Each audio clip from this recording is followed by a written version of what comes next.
tipologjia. Kemi njërisi të rëndësishme si vjetë, sa i takon menaxhimit të stacionit plazhit,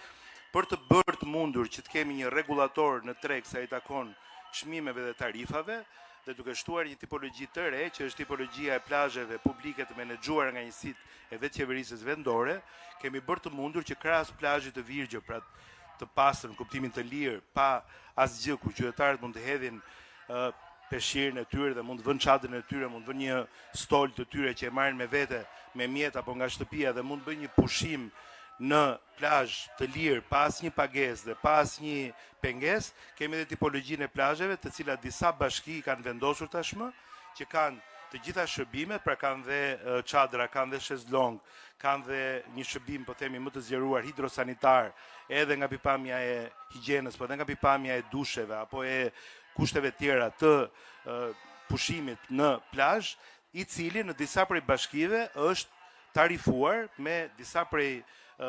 tarifave të cilat kanë tavane, për shembull në disa bashki mund të jetë 400 lek, një çadër bashkë me 2 shezlong, në disa bashki mund të jetë 700 lek, në bashki të tjera mund të jetë 10.000 lek, dhe kjo gjë është bërë sepse në varësi të llojit të plazheve, në varësi të raportit të madhësisë të plazheve me numrin e pushuesve, për shembull kur shkojmë drejt jugut, drejt Samilit, natyrisht që kostot e mirëmbajtjes së këtyre plazheve dhe kostot që janë gjatë periudhës, si me thënë, jashtë sezonit për t'i mbajtur rërën, për të ruajtur plazhet nga erozioni, nga si themi ndikimi i detit gjatë dimrit e tjerë, kostot që bashkit kanë, kostot që këto brigje kanë janë shumë më të larta, për këtë arsye edhe kërkesa është e lartë. Njëkohësisht ka disa tarifa që janë pak më të larta, si kjo që sapo përmendë. Duhet të theksoj që tipologjitë e plazheve kanë bërë të mundur, pra që janë të publike dhe të tarifuara nga bashkitë, kanë bërë të mundur që edhe plazhet private, krejtësisht të menaxhuara nga subjekte private, të ruajnë tashmë në çmimet e tyre këto tavane, sepse e kanë, si me thënë, të konkurrueshme ofertën e tyre nga këto plazhe që menaxhohen nga bashkitë. Pra dhe njëherë rritet aksesi publikut, rritet cilësia dhe garantohet për publikun, për çdo xhep, për çdo themi qytetar, mundësia për të pasur një akses shumë më ekonomik, por edhe të garantuar nga shërbimi që plazhi merr, sepse plazhi nuk është vetëm rim dhe pushojmë apo lahemi, por ne aty konsumojmë, ka mbeturina, ka mbetje, pra mund të ketë edhe nevojë për një shërbim të vazhdueshëm. Po bëjmë ç'është e mundur për të garantuar numrin e vrojtuesve. Ka pasur edhe disa ngjarje me fatalitete para se sa sezoni të fillojë ose në fillim të sezonit, ku dua ta theksoj që dhe prindrit dhe gjithë shoqëruesit, gjithë ata që janë përgjegjës për fëmijët, duhet të bëjnë kujdes shumë të madh që të konsumojnë, si themi, kohën e pushimit dhe që të frekuentojnë plazhe, aty ku ato janë të vrojtuara dhe aty ku ato janë të sinjalizuara me sinjalistikë orientuese, pra që janë të menaxhuara nga bashkitë që ka një mbulim me vrojtues, sepse në gjithë kilometrazhin e vijës bregdetare shqiptare, qoftë atë të detit apo qoftë atë pastaj të lumit dhe të liçeneve, ka dhe themi bregdetare apo breg liçenore apo breg lumore, e cila është pa menaxhim. Dhe kështu që është krejt normale që do ketë edhe plazhe krejtësisht të virgjëra, dhe kështu që duhet të jetë shumë përgjegjësi e madhe nga ana e gjithë atyre që shoqërojnë sidomos të miturit, sidomos fëmijët, që t'i mbrojnë ata dhe të kujdesen për ta, duke mos i lënë të frekuentojnë zona të pa menaxhuara dhe zona që janë jashtë themi shërbimit të vrojtuesve. Bashkitë kanë detyrimin që në gjitha këto zona ku nuk ka vrojtues të kenë sinjalistikën e cila vendoset, kur këto janë stacione plazhi, natyrisht bashkitë nuk mund të mbajnë dot përgjegjësi për zona që janë krejtësisht natyrore apo themi pa shërbim, të cilat vetë qytetarët duhet ta kuptojnë që aty ku është e sinjalizuar është zonë plazhi dhe aty ku është e sinjalizuar ka dhe specifikën se çfarë garantohet. Kështu që të rriturit sillen ndryshe, për fëmijët natyrisht prindit duhet të kujdesen më shumë dhe në çdo stacion plazhi pra sinjalistika është shumë e rëndësishme që qytetarët ta kenë parasysh. Ajo është në shqip dhe në anglisht si një detyrim për gjitha bashkitë. Zoti Gonxha, marr parasysh se si kanë shkuar sezonet e kaluara verore, ka patur edhe raste të shumta kur ka patur ndërprerje të energjisë elektrike për shkak të konsumit të lartë apo edhe mungesës furnizimit me ujë. Janë marrë masat që ky sezon turistik të shkojë siç duhet, pra të mos përballen me të tilla situata në kulmin e sezonit turistik, dhe do doja një koment edhe nga ju sa i takon thirrjeve të protestuesve për dorëheqje që vijojnë, edhe ndërkohë që ju po njoftonit vendimet e qeverisë, por edhe për të gjithë klimën e këtyre 26 ditëve që është protestuar në bulevard. Sa i takon pjesës parë, task forca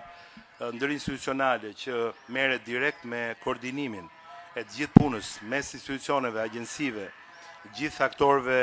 pushtet vendor, pushtet qendror, është mbledhur, ka filluar takimet e saj dhe është në punë, është në detyrë për gjitha aspektet që lidhen me menaxhimin dhe me koordinimin. Natyrisht problemet kryesore që ne trashëgojmë, që nuk lidhen vetëm me fuqinë apo me mundësitë e shtetit apo të bashkive, po lidhet shumë edhe me sjelljen tonë ndaj mjedisit, sjelljen tonë ndaj ambientit dhe lidhen shumë pra me kulturën tonë të mirëmbajtjes së mjedisit ku ne jetojmë dhe ku ne frekuentojmë një zonë caktuar. Kuptohet që këtu në kryefjalë tani janë plazhet. Pra problemi më i madh që ne trashëgojmë është natyrisht pastërtia, pra mjedisi i pastër dhe trajtimi i mbetjeve. Natyrisht ne kemi trashëguar dhe kemi ende problematika që lidhen me shkarkime të cilat shpesh të paligjshme, shpesh ende në zona ku nuk ka patur dot një ndërhyrje e cila ta ketë përfshirë zonën në rrjetin e kanalizimeve të ujrave të zeza apo në përgjithësi në rrjetin e kolektorëve. Kuptohet që kjo është një Shqipëri e cila ka anë mban vendit projekte të shumta të zhvillimit infrastrukturor dhe që ndikojnë direkt në ato që ne sot kemi disa prej zonave ku kemi pika të nxehta sa i takon, pra shkarkimeve, të cilat rrjedhimisht qoftë mbetje, qoftë çfarë hedhim pa kujdes ka makinat, qoftë çfarë konsumojmë kudo ku shkojmë dhe i hedhim pa kujdes jo në koshat e mbeturinave po në rrugë. Të gjitha këto përfundojnë nga era dhe nga, po themi, rrjedha, brejnë, lumejnë, gjithçka përfundojnë ku përveç se në det. Pra gjitha këto do të jenë natyrisht nesër një problem në Bregdet, do jenë një problem për pushuesit që do jenë në Bregdet. Kështu që kjo nuk është Shqipëria që ne duam për turistët, për ne, për pushuesit tanë, për pushuesit e huaj, duhet bëjmë çmos që ne të mos hedhim asgjë për tokë. Pra kjo është shumë e rëndësishme. Nga ana tjetër shteti, gjithë agjencitë po punojnë me intensitet për përmbylljen e gjitha investimeve infrastrukturore me ndikim edhe në sezonin veror. Kuptohet që sfida është shumë e madhe. Sa më shumë turist kemi, kjo është një bisedë pastaj që është më e gjatë se për këtu, sa më shumë turizmi jon të jetë masiv, aq më e madhe sfida jon për të përballuar trajtimin e mbetjeve që ky turizëm sjell. Dhe prandaj duhet punohet me më shumë projekte, cilat duhet të jenë integrale, cilat duhet të jenë shumë më të qëndrueshme, cilat duhet të jenë shumë më të plota dhe të përfshijnë brenda tyre, pra rezorte dhe pika pushimi, të cilat duhet përfshijnë brenda tyre të gjithë ciklin e trajtimit, të gjithë shkaje që lidhet me pushuesit deri dhe tek mbetjet, në mënyrë që të kemi një turizëm sa më të qëndrueshëm. Sfida është që ne të kemi turizëm jo elitar në kuptimin e shtrenjtësisë dhe të çmimeve, sfida është që ne të kemi gjithçka mundemi që turizmi që konsumohet në Shqipëri të jetë cilësor, të paguaj shifra të tilla që të mund mundsoj që të ardhurat në buxhetin e shtetit të jenë aq të larta sa të bëjnë të mundur që ne të përballojmë jo vetëm muajt pa fluks të lartë turizmi ku e përditshme ajo duhet të jetë e sigurt dhe një cilësi jete sa më e lartë, po edhe fluksi i turizmit të jetë i përballuar dhe të jetë sa më harmonik dhe organik me vendin dhe me jetesën që vendi duhet të përballojë në çdo pikpamje, në çdo nevojë, në çdo aspekt të problematikave që ajo sjell. Për sa i përket pjesës së dytë, mund t'ju them vetëm që unë jam vetë i lidhur shumë edhe historikisht, edhe shpirtërisht, po edhe themi nga pikpamja e aktiviteteve të mia gjatë jetës sime me protestën si institucion, edhe natyrisht që matem shumë, jam matur shumë në shumë prej daljeve të mia, duke folur shpesh edhe për si ne po analizojmë, si ne po reflektojmë në çdo aspekt për çfarë është e mundur dhe çfarë ne kuptojmë se është një mangësi komunikimi, çfarë është një mangësi ndoshta informacioni, çfarë është një mangësi ku diku dialogu, diku dëgjese, diku një mos pjesëmarrje, diku një mos përfshirje, që ne të bëjmë ç'është e mundur që të bëjmë një, si themi, një proces vendimarrës në vend i cili të jetë natyrisht jo vetëm sa më i mirë për qytetarët tanë, po të jetë edhe sa më në standard për atë që është sa afërmi Shqipëria në Bashkimin Evropian. Dhe mund të ketë momente që ne mund të jemi,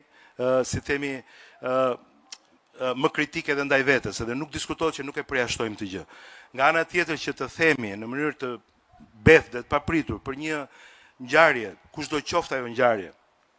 që nisur nga diçka që ka ndodhur dhe që ishte e dënueshme, u trajtua dhe u adresua në mënyrë të menjëhershme nga shteti, që tani të gjithë për tokë, o dorëheqje gjithë qeveria, o dorëheqje gjithkush, o dorëheqje nga i pari ke i fundit dhe të lëmë çdo gjë në mes dhe të secilit të heq dorë nga gjithçka, pa ditur se çfarë është ajo që propozohet, duke se është një situatë që kalon, kjo në radhë parë një kalon përtej mesi, si Blend kalon përtej mesi, ministër kalon përtej nesh, kjo është një gjë që nuk merr parasysh asnjë nga përgjegjësitë tona, ne mbartim shumë përgjegjësi karshi qytetarëve, karshi vendit, karshi një kontrate që ne përfaqësojmë këtu, ne nuk kemi vetëm vetvetja, dhe është shumë e rëndësishme të kuptohet që është në radhë parë një në respekt të vetë protestës si institucion, që ne cilemi me përgjegjësi ndaj gjithë atyre që na kanë votuar, pavarësisht se sa mund të jetë realisht ky numër sot, pavarësisht se sa dhe cila mund të jetë ndjeshmëria edhe e votuesve tanë, dhe ne duhet respektojmë shumë natyrisht vullnetin e të gjithë qytetarëve, sepse vetëm kështu mund të mendojmë që mund të kemi një rezultat akoma dhe më të mirë për atë që duhet ishte një reflektimi të gjithëve për atë që mund të ketë ndodhur, për atë që do kemi sfidë në çdo prej sektorëve që ne drejtojmë dhe nuk ka asnjë mundësi që të kemi dot një Shqipëri perfekte, befas, menjëherë dhe në kaq pak vite të një themi periudhe kur Partia Socialiste, kur kjo majorancë, kur shumë prej institucioneve që janë besuar Partisë Socialiste dhe të gjithë neve në mandatet e ndryshme, kanë kaluar dhe sfida të cilat ju i dini shumë mirë. Në mandatet që ne kemi kaluar, ne mund të themi me zë të lartë që kanë qenë të ndikuara dhe të kushtëzuara në mënyrë shumë të fortë, në mënyrë shumë të konsiderueshme dhe nga tërmetet që ne kaluam, po dhe nga pandemia. Kanë qenë vite që ne jemi përpjekur që të superojmë, që të përballojmë një prej situatave nga më të vështira që bota ka kaluar. Shqipëria i ka superuar këtë situatë, Shqipëria sot është në këmbë, Shqipëria sot është më mirë se kurrë më parë, por natyrisht ne kuptojmë që pritshmëritë dhe niveli i lartë i kërkesës së qytetarëve tanë, që është dhe i yni, është shumë i lartë sot dhe niveli shumë i lartë i pritshmërisë natyrisht ndonjëherë nuk përputhet me realitetin, por kjo nuk do të thotë që ky nivel pritshmërie do të justifikonte gjithë anatemimin dhe gjithë, si themi, hedhjen poshtë gjithçka e të bërë në këto vite, aq më pak në kuptimin që kjo qeveri dhe që në përgjithësi pra ky mandat dhe i sapo filluar dhe ne vim nga votimet e majit vitit 2025 më të konfirmuar se kur të mund të vihet në diskutim në këtë nivel. Ne kuptojmë pjesën emocionale, ne kuptojmë shumë mirë të gjithë ndjeshmërinë e qytetarëve, ne ndjekim çdo zhvillim në vend dhe do mundohemi shumë që të reagojmë në mënyrë si themi proporcionale në kuptimin e arsyes, por dhe në kuptimin e profesionalizmit dhe të përgjegjësive tona ndaj çdo prej pritshmërive të qytetarëve e cila është shprehur në këtë protestë për pjesën e mbar, për pjesën e mirë, për pjesën themi e çiltër, për pjesën e drejtë të kësaj proteste. Për pjesën tjetër pastaj të gjithë ne jemi të qartë që ujë ku mjegull do, kështu që në shumë prej këtyre situatave ka dhe plot mjegull dhe ku ka mjegull, natyrisht ka dhe përpjekje për ta shfrytzuar mjegullin për qëllime të tjera, të cilat ne besojmë që nuk janë të mirë në Shqipërisë. Por gjithë shqiptarët duhet të jenë bindur që Shqipëria qeveriset, që Shqipëria po qeveriset si asnjëherë më parë me një përpjekje dhe me një angazhim të jashtëzakonshëm dhe që Shqipëria nuk do të ngelet në mes katër rrugëve.